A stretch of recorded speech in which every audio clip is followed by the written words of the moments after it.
I gaming Kamesur Erok Tagini. Car saver or get the latest car saver had to I Hatare. We did Pangba Atuka Nasing a Simaxe, I look cars in a great Aduk Lactari.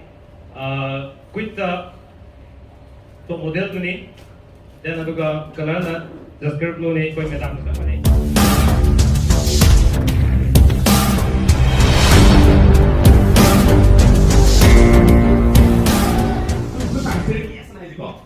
Four! Yes! Okay.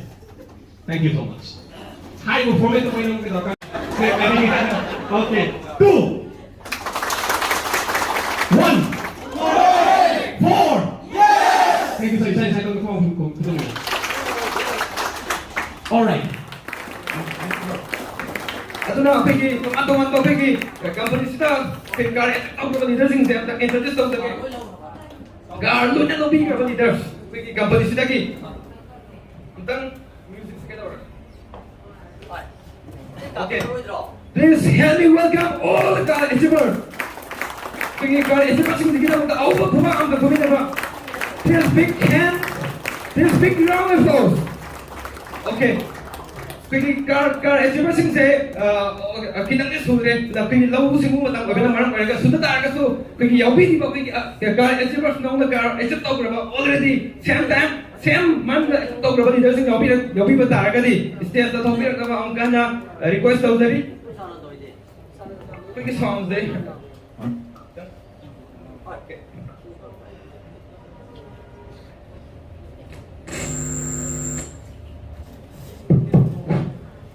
Thank you. Yang nuai bhai tare. Ai company de phangi jai car ani sore.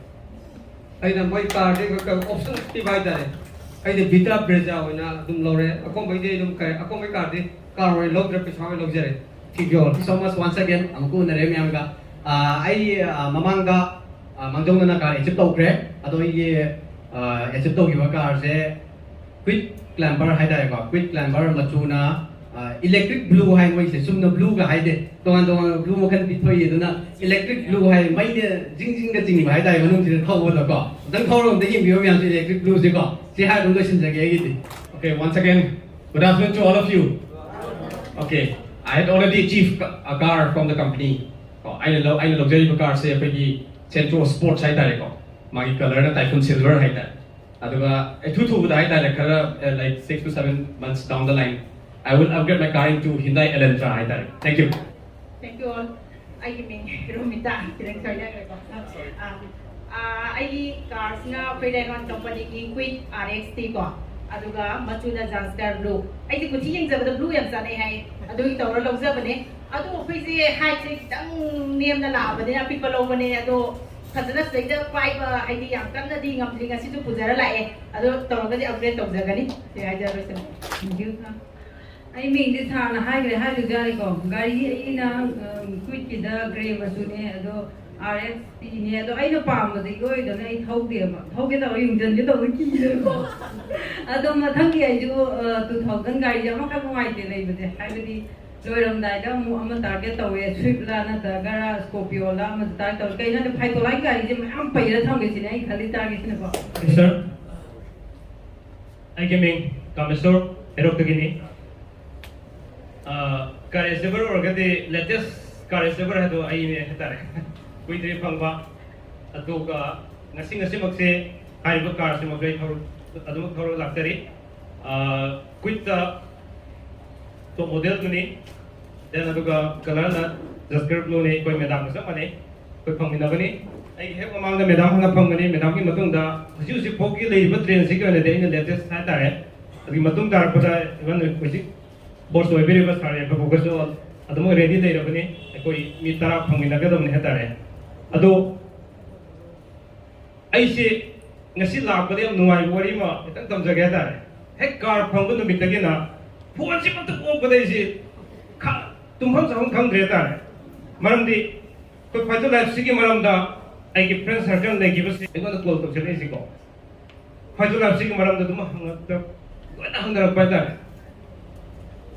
Aduna, Tamjani with the Aina Tenazabaka, Zaina Lakmadamda, Lakushiko, Kosi, pick up the Gundam, I me at the whole that I agree. ꯑꯩꯒꯤ ꯗꯥꯎꯟꯂꯥꯏꯟ star ꯄꯤꯌꯣ ꯊꯧꯅ ꯂꯥꯛꯑꯦ ꯍꯥꯏꯇꯥꯔꯦ ꯄꯣꯠꯁꯤꯕꯨꯗꯤ pickup ꯇꯧꯕ ꯉꯝꯗꯗꯅ ꯍꯥꯏꯇꯥꯔꯦꯀꯣ ꯃꯁꯤ ꯀꯔꯤꯒꯤꯅꯣ ꯍꯥꯏꯀꯥꯟꯗ ꯑꯩꯈꯣꯏꯅ ꯍꯣꯠꯅꯖꯔꯛꯄ ꯑꯗꯨꯒ ꯑꯩꯅ ꯊꯦꯡꯅꯖꯔꯛꯄꯗ ꯐꯥꯏꯇꯣ ꯂꯥꯏꯐꯁꯤ ꯆꯪꯖꯔꯛꯑꯀꯥꯟꯗ ꯄꯣꯠꯁꯛ ꯑꯅꯤꯈꯛꯇꯪꯗꯤ ꯊꯦꯡꯅꯖꯩ ꯍꯥꯏꯇꯥꯔꯦ ꯁꯤꯒꯤ ꯄꯣꯠꯁꯛ ꯑꯅꯤꯁꯦ ꯑꯩꯈꯣꯏꯗ ꯂꯣꯏꯅ ꯌꯥꯎ ꯂꯩꯕ ꯍꯥꯏꯇꯥꯔꯦ ꯉꯁꯥꯏꯗꯒꯤ ꯑꯩꯈꯣꯏꯒꯤ ꯔꯦꯁꯄꯦꯛꯇꯦꯠ ꯂꯤꯗꯔꯁꯤꯡꯅ ꯃꯥꯏ ꯄꯥꯛꯄꯗ ꯂꯣꯏꯅ ꯍꯥꯏꯕꯤꯔꯤꯑꯕꯀꯣ ꯁꯤ ꯅꯠꯇꯕ ꯑꯃꯁꯨ ꯌꯥꯎꯔꯤꯕ ꯑꯩꯈꯣꯏꯗ ꯃꯁꯤ ꯑꯩꯅ ꯐꯥꯏꯇꯣ ꯂꯥꯏꯐꯇ ꯆꯪꯖꯔꯀꯥꯟꯗ ꯊꯦꯡꯅꯖꯕꯅꯦ ꯍꯥꯏꯇꯥꯔꯦ ꯃꯥꯏꯊꯤꯕꯁꯨ ꯌꯥꯎꯔꯤ ꯑꯩꯈꯣꯏꯗ ꯃꯥꯏ ꯄꯥꯛꯄꯁꯨ ꯑꯩꯈꯣꯏꯗ ꯌꯥꯎꯔꯤ ꯗꯦꯟ ꯃꯥꯏꯊꯤꯕꯁꯨ ꯑꯩꯈꯣꯏꯗ ꯌꯥꯎꯔꯤꯕ ꯕꯠ ꯍꯥꯏꯔꯤꯕ ꯃꯥꯏ ꯄꯥꯛꯄ ꯑꯃꯁꯨꯡ ꯃꯥꯏꯊꯤꯕꯁꯦ which one is better sini koina lakhot ka dawji pick up to bi ka dawse ado animak yaw base aina mai thira ge na khang su adum phang ba hai tare mai pa ge na khang ga so adum koina phang ba tare animak si lo yaw ngai ye ado ba tare ge de karam ma lawra ka ai ge life sense to gani ai ge pusis mai si karam na afaba lambi of the lay gani have si sa na fajo life se le ka da sai ki लोइनमकी लीडरसिंग ना हाइबिरिबा ma'am से आई माई पाक को fungi हरबसु माई थीबसु इंगोन लोइनमक अनिमक से fungi HYBE तारगसु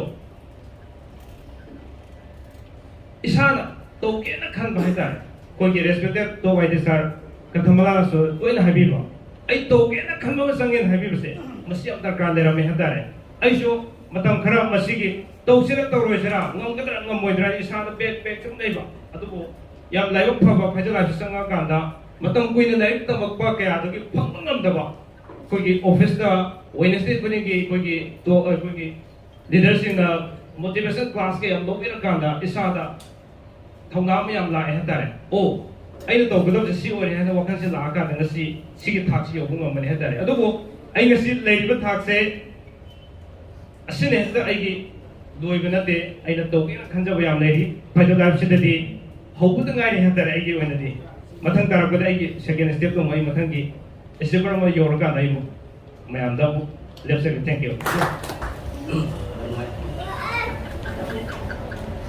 so yeah leader sing na thong di ba nang ngai ba ne yum ta ki na waiting ma phun ti bok la ka kan da to si ma si phone pai ka ngam da na to ni ha si ai den ta ko ten mu thong se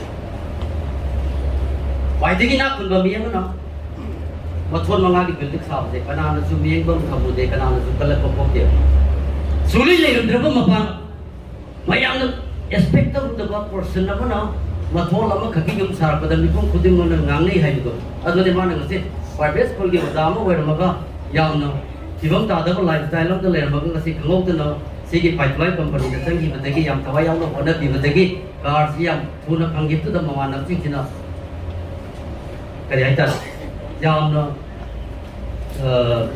था था the सी लोग इस the मवान न तिंगे the कमाई तो के याम न को करे ता याम खंगिंग बा को ट्र ले दगी सिगी पोंजे से दगी पोंजे पिकअप तो हम नगी था है को से सुंगो वॉइस नि न थमजनी से अदाई न मयाम थमजनी के फाइटोल ट्रेडिंग प्राइवेट लिमिटेड से मणिपुर के लाइन द होरी बावजी मपान दगी कंपनी जो की उसु युंगदम न नुती की नुती नो मद कमाई तो के द मशीन खंद न संग बने कंपनी से आई न मयाम थमजले दते करम मखल की कंपनी है कोई तौगदे के सिनेबा अदो कंपनी के तोक्सलो कान मियो मसा तारगा अफब कंपनी लाप कांदती अखोइन तौनिंग बोत्रे मरदी माइची की बतने याम की बतने मरगा मदो आई नेक्स्ट की आई लापदे को केनो स्टाइल थमजगे को अदो आई थमजलिंग बदे पाइथलाइ कंपनी दगी आई न ngasi बावबा तौजरपदा आई कार अहुम लौजगरे सिने आई न मयाम थमजगे